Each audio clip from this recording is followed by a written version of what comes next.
بسم الله الرحمن الرحيم. السلام عليكم ورحمة الله وبركاته. الحمد لله الذي هدانا لهذا وما كنا لنهتدي لولا أن هدانا الله. أشهد أن لا إله إلا الله وحده لا شريك له وأشهد أن سيدنا ونبينا محمدا عبده ورسوله. اللهم فصل وسلم وبارك على هذا النبي الكريم سيدنا محمد الصادق الوعد الأمين وعلى آله وصحبه أجمعين. أما بعد فقد قال الله تعالى ولم يزل قائلا بعد أعوذ بالله من الشيطان الرجيم بسم الله الرحمن الرحيم إنا أنزلناه في ليلة القدر وما أدراك ما ليلة القدر ليلة القدر خير من 1000 شهر تنزل الملائكة والروح فيه بإذن ربهم من كل أمر سلام هي حتى مطلع الفجر. صدق الله العظيم. وقال النبي صلى الله عليه وسلم اقرأوا القرآن فإنه يأتي يوم القيامة شفيعا لأصحابه أو كما قال عليه الصلاة والسلام. Saudara-saudaraku seiman yang dimuliakan oleh Allah Subhanahu wa taala. Mari pada sore hari yang cerah ini kita panjatkan syukur kita kepada Allah Subhanahu wa taala atas setiap limpahan nikmat yang telah dianugerahkannya kepada kita semuanya. Wabil khusus ni'matul iman, ni'matul Islam, wa ni'matul ihsan. Nikmat adanya iman di dalam hati kita. Nikmat bahwa kita masih sampai detik ini memeluk atau memegang teguh agama Islam. Dan nikmat ihsan, kita yakin bahwa Allah Subhanahu wa taala selalu melihat kita, selalu memperhatikan kita dan mengetahui apa-apa yang kita lakukan. Kun ka'annaka tarahu wa illam takun tarahu fa innahu yarak, kata Nabi Muhammad sallallahu alaihi wasallam. Rasakan seakan-akan engkau melihat Allah Subhanahu wa taala, dan seandainya kamu tidak merasakan itu, rasakan bahwa Allah selalu melihat engkau. Itulah ihsan. Hadirin, hadirat, saudara-saudaraku seiman yang dirahmati oleh Allah Subhanahu wa taala. Hari ini adalah hari ke-17 daripada bulan Ramadan. Malam nanti masuk ke hari 18.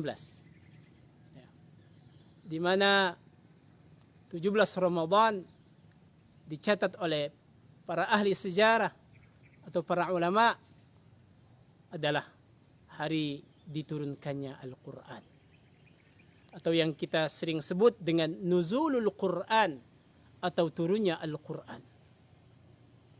Kita sebagai hamba Allah Subhanahu wa taala dituntut untuk betul-betul menjadikan Al-Quran sebagai pegangan hidup. Saudaraku, saya ingin bertanya, kalau ada seseorang dia memiliki katakanlah laptop, ya, saya yakin kita semuanya memiliki laptop, ya, khususnya para pelajar, khususnya para mahasiswa, ya, para guru, para dosen, ya. Bahkan hampir semua orang sekarang ini mempunyai laptop. Laptop yang dia punyai ini dia hanya bisa membuka dan menutup. Atau kalau ada yang membukakan sesuatu di dalam laptopnya, dia hanya bisa menonton. Tapi dia tidak tahu bagaimana mampu atau bagaimana supaya bisa menggunakan laptop ini dari A sampai Z. Menggunakannya dalam bisnis, menggunakannya dalam belajar, menggunakannya dalam mengajar. Dia hanya tahu ini adalah laptop.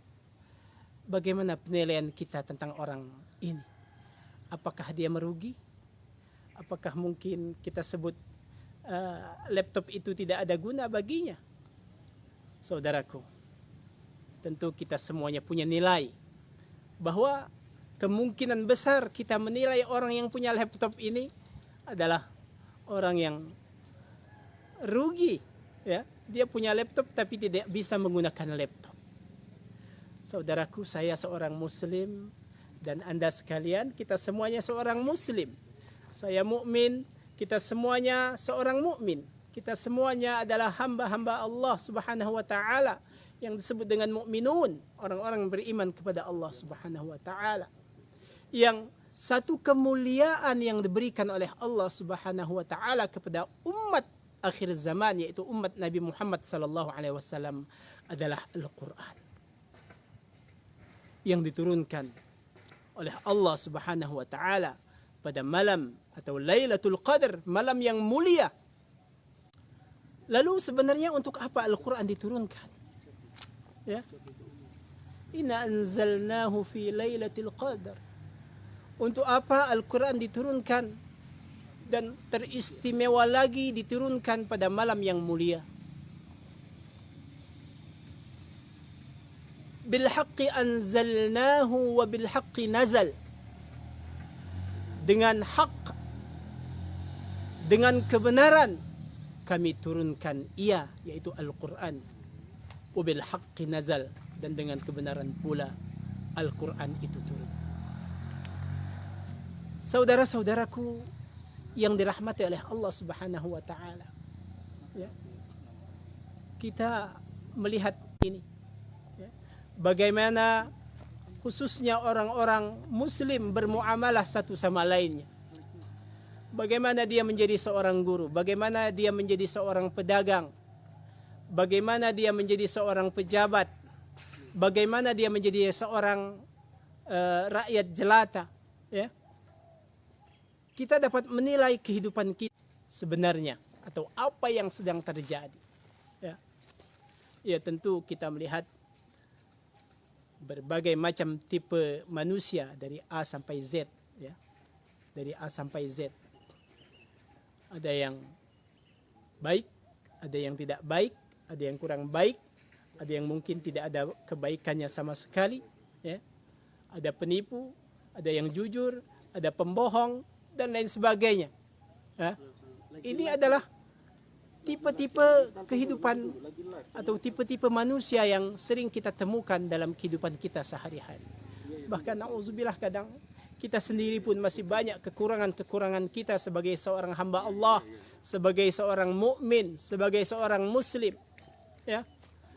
Lalu kita bertanya, bagaimana memperbaiki diri kita ini?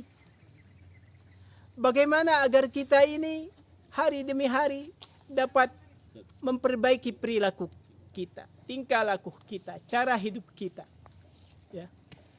Hadirin yang dirahmati oleh Allah Subhanahu wa taala, jawabannya satu.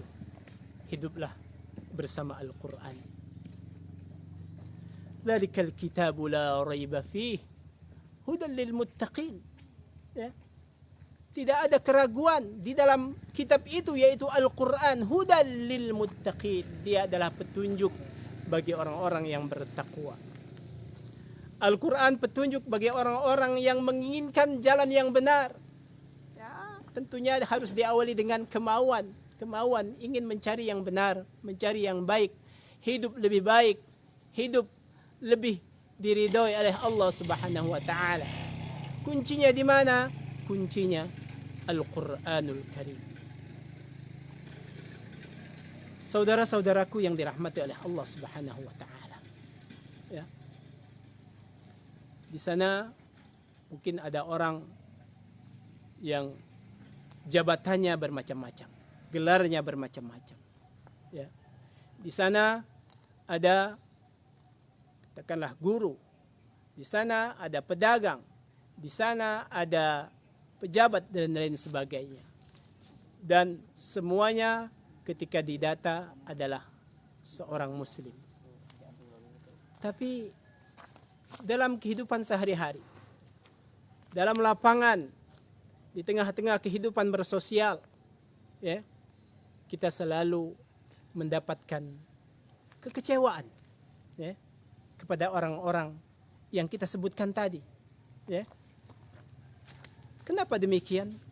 Karena memang akhlak manusia-manusia tersebut belum mendapatkan percikan-percikan dari Al-Quranul Karim. Ya. Belum mendapatkan percikan-percikan dari Al-Quranul Karim. Ya. Atau mungkin mereka bisa membaca Al-Quran tapi tidak tersentuh dengan Al-Quran. Seperti yang dikatakan, ya, kam min qari'il Quran wal Qur'anu yal'anuh. Ya.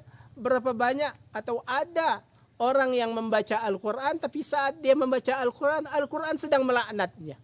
Mengapa? Dia pandai membaca Al-Quran tetapi dia tidak bisa menjadikan Al-Quran sebagai pedoman hidupnya. Al-Quran hanya mungkin sebatas hiasan saja. Ya.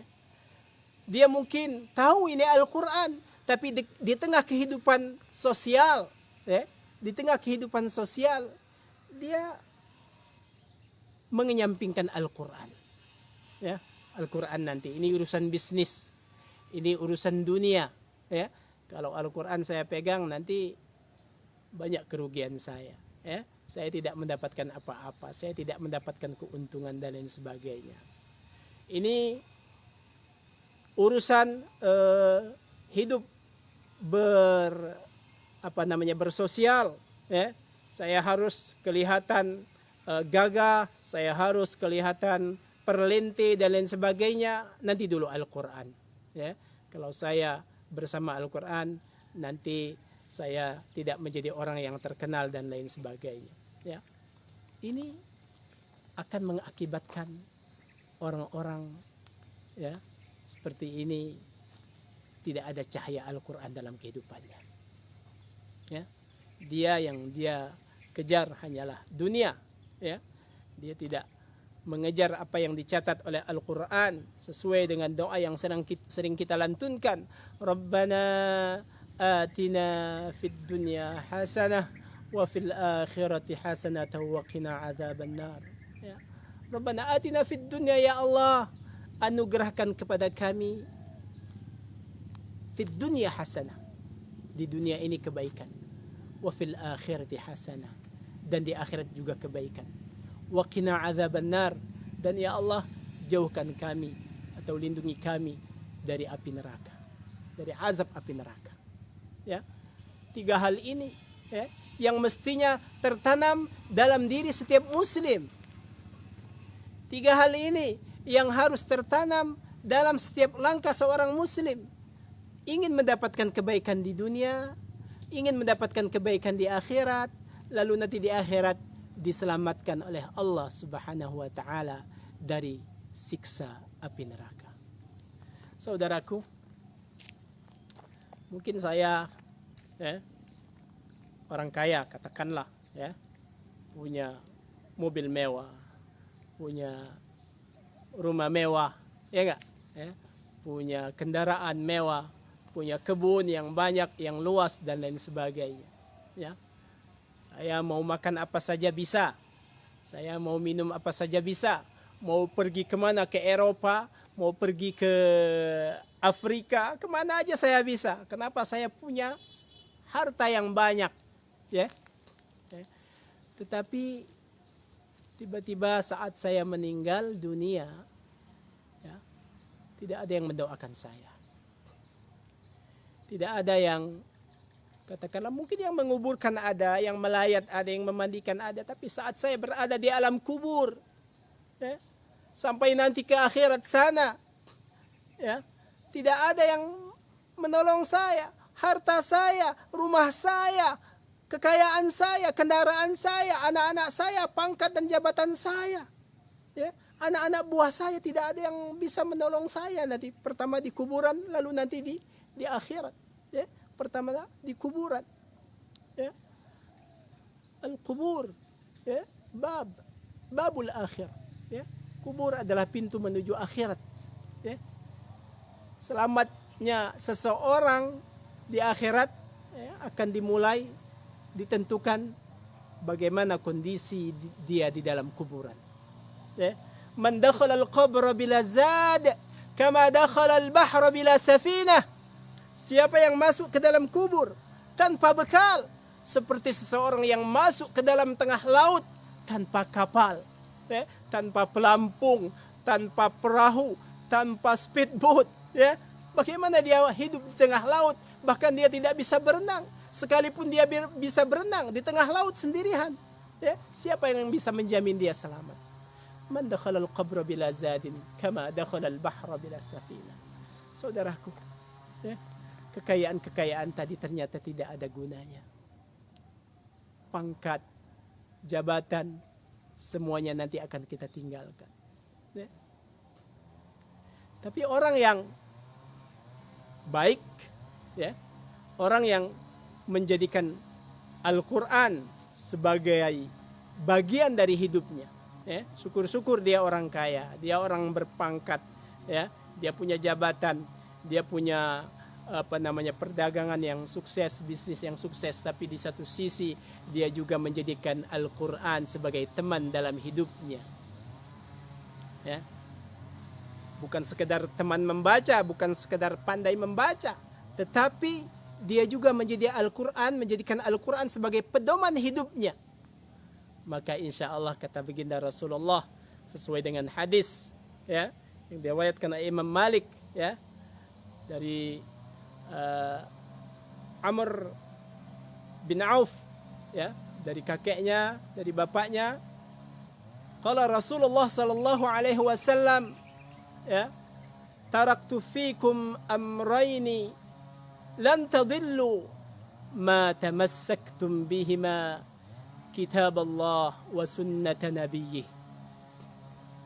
Dikatakan dalam hadis ini, kata Nabi Muhammad sallallahu alaihi wasallam, taraktu fikum, umatku, ya, aku tinggalkan kepada kalian, taraktu fikum amrayni, dua hal, dua perkara, lan tadillu, lan, kalian tidak akan tersesat, ma tamassaktum bihima, selama kalian berpegang teguh dengan dua hal tersebut, kitab Allah wa sunnata rasulih atau wa sunnata nabiyyih. Pertama kitabullah, kitab Allah, yaitu Al-Quran, ya, wa sunnata nabiyyih, dan sunnah Nabi Muhammad sallallahu alaihi wasallam, ya. Hadis Nabi Muhammad sallallahu alaihi wasallam, perkataan-perkataan, nasihat-nasihat, ya, contoh-contoh teladan dari Nabi Muhammad sallallahu alaihi wasallam. Dua hal ini apabila kita jadikan pedoman hidup, maka kita tidak akan tersesat. Saudaraku, ya, bagaimana kisah Nabi Adam, ya, dikeluarkan dari surga dan diturunkan ke dunia. Ya. Jadi kita semuanya adalah anak-anak Nabi Adam alaihissalam, ya, cucu-cucu Nabi Adam alaihissalam, ya. Nabi Adam, karena dia bermaksiat kepada Allah Subhanahu wa taala, karena dia melanggar perintah Allah Subhanahu wa taala, karena itu dia diturunkan dari surga, dikeluarkan dari surga, ya. Lalu turunlah ke dunia ini, lalu turun temurun, lahirlah anaknya, lahirlah cucu-cucunya sampai ke kita semua, ya. Tapi Allah Subhanahu wa taala yang Maha Pengasih lagi Maha Penyayang tidak ingin hambanya dilepas begitu saja. Allah Subhanahu wa taala dengan kasih dan sayangnya menginginkan hamba-hambanya tersebut walaupun telah dikeluarkan dari surganya, tetap ingin agar Nabi Adam kemudian cucu-cucunya berada dalam petunjuk Allah Subhanahu wa taala. ya, berada dalam sebuah pegangan, ya, berada dalam sebuah ikatan yang kuat dengan Allah Subhanahu wa taala. Melalui apa? Melalui utusan-utusan Allah Subhanahu wa taala. Melalui kitab-kitab Allah Subhanahu wa taala, wabil khusus umat akhir zaman, umat Nabi Muhammad sallallahu alaihi wasallam, itulah Al-Qur'an. Saudaraku, khususnya adik-adik ya, mungkin yang menyaksikan ini, atau mungkin kita semuanya pernah memainkannya, pernah main layang-layang. Ya, layang-layang. Saya sangat suka main layang-layang dulu pulang sekolah, ya. Sampai kulit saya dulu ya hitam legam, ya. Ibu saya berkata, "Nah, ini hitam legam gara-gara layang-layang." Saya paling suka main layang-layang. Saya ingin mengambil hikmah dari sebuah permainan layang-layang. Ya. Saat kita mainkan layang-layang, ya, ada angin, lalu layang-layang itu terbang dengan talinya. Ya. Tali ini kita tarik ke kanan, kita tarik ke kiri, ya. Kita bisa mengendalikan layang-layang ini sesuai dengan kemauan kita, ya enggak? Ya. Kita bisa memainkan layang-layang ini sesuai dengan selera kita, ya, bersama teman-teman kita. Kenapa? Karena layang-layang ini masih ada talinya, ya. Saat hujan turun, langit mendung, wah, udah cukup saya main layang-layang. Kita tarik layang-layangnya, kita gulung talinya, lalu kita pulang, kita simpan layang-layang ini untuk nanti bisa dimainkan di hari yang lain. Ada kala saat kita main layang-layang, ya, ada istilahnya itu, ada layang-layang lain yang datang lalu menyerang layang-layang kita, lalu layang-layang kita putus. Ya, saya tidak tahu istilah di berbagai macam daerah, ya, lain-lain istilah perkelahian, ya, permusuhan antar layang-layang ini, ya. Katakanlah layang-layang kita putus, ya, lepas talinya.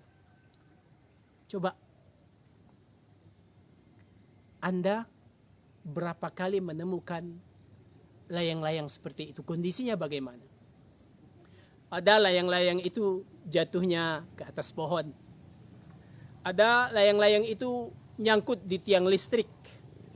Ada layang-layang itu jatuh di tengah jalan raya, lalu tiba-tiba disambar oleh mobil, disambar oleh motor, ya.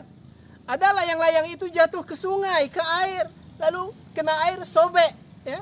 Ada layang-layang itu jatuh ke WC dan lain sebagainya, ya. Layang-layang itu hancur, ya. Kalaupun didapatkan oleh orang mungkin dalam keadaan yang tidak layak. Kenapa? Karena direbutin, ya, sobek, patah dan lain sebagainya. Kenapa? Karena layang-layang itu tidak ada talinya lagi. Hidup kita, saudara-saudaraku, di dunia ini seperti layang-layang itu harus ada tali yang mengikat kita.